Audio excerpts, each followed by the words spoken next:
Good morning class. आज हम आपको क्लास 10th में इंग्लिश लिटरेचर में चैप्टर नंबर 1 समझाएंगे, जिसका नेम है अ लेटर टू गॉड, यानी भगवान के नाम पत्र। इस चैप्टर में एक किसान की कहानी बताई गई है जो बहुत ही ज़्यादा मेहनती रहता है। एक बार तूफ़ान आता है और उसकी पूरी फसल जो होती है पूरी तरह से ख़राब और बर्बाद हो जाती है, तो वो भगवान के नाम एक पत्र लिखता है। यानी उसका इतना ज़्यादा विश्वास रहता है कि वो भगवान को एक पत्र लिखता है। तो उसके इसी विश्वास के बारे में इस चैप्टर में बताया गया है। आइए चैप्टर की स्टार्टिंग करते हैं। The house the only one in the entire valley set on the crest of low hill. यानी द हाउस यानी वह घर, किसका घर? उस किसान का घर। किसान का क्या नेम रहता है? Lencho. The only one of the entire valley यानी संपूर्ण घाटी में अकेला था। Set on the crest of low hill यानी एक नीची पहाड़ी की चोटी पर, यानी जो उसका घर था वो एक नीची पहाड़ी की चोटी पर संपूर्ण घाटी में एक अकेला घर था। From this height one could see the river and in the field of ripe corn dotted with the flowers that always promised a good harvest. From this height यानी उसकी जो ऊंचाई से, one could see the river and the field of ripe corn, यानी उसकी ऊंचाई से कोई भी नदी को देख सकता था और जो फूलों से भरे हुए पके खेत थे उसको भी कोई भी आसानी से देख सकता था। दैट ऑलवेज यानी जो हमेशा प्रॉमिस्ड गुड हार्वेस्ट, यानी जो हमेशा एक अच्छी फसल देने का वादा करती थी। The only thing the earth needed was downpour or least a shower, यानी द ओनली थिंग्स उस समय जो पृथ्वी थी यानी जो उसका खेत था, needed was downpour or least a shower, यानी उस समय उसको कुछ बूंदों की आवश्यकता थी या कुछ पानी की आवश्यकता थी।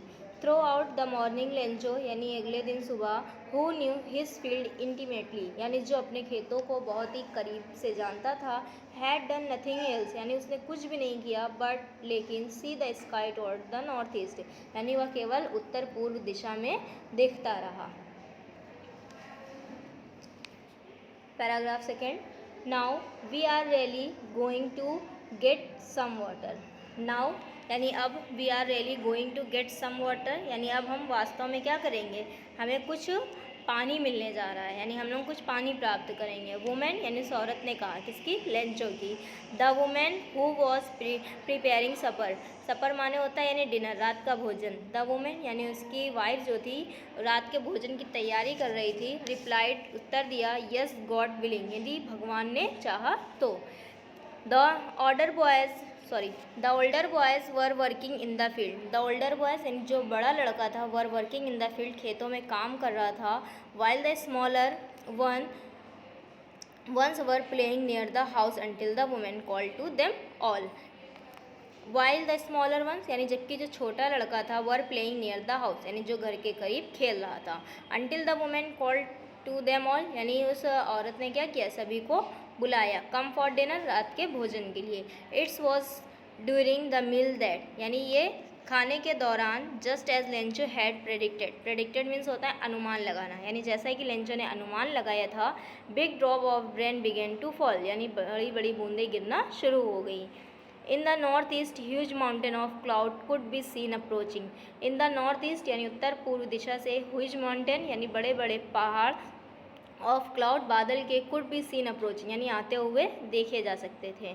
द एयर वॉज फ्रेश यानी हवा बहुत ताज़ी चल रही थी, एंड स्वीट और मीठी चल रही थी।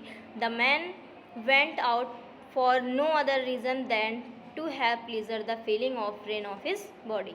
द मैन यानी वह आदमी यानी Lencho, went out for the no other reason यानी जो लेंचो था वो कोई और रीज़न से बाहर नहीं गया था, बल्कि किस लिए गया था? That pleaser of feeling the rain of his body, ताकि वह अपने शरीर पर वर्षा की बूंदों को महसूस करके प्लीजर खुश हो सके। When he return to explain यानी जब वह वापस आया तो उसने कहा, these are not rain drop falling from the sky यानी यह रेन ड्रॉप्स नहीं है फॉलिंग फ्रॉम द स्काई जो आसमान से नीचे गिर रही है। दे आर न्यू कॉइन्स यानी ये नए चांदी के सिक्के हैं। The big drop are 10 cent यानी जो बड़ी बूंदें हैं वो 10 सेंट की हैं। And the little ones are 5 और जो छोटी बूंदें हैं वो 5 सेंट की हैं।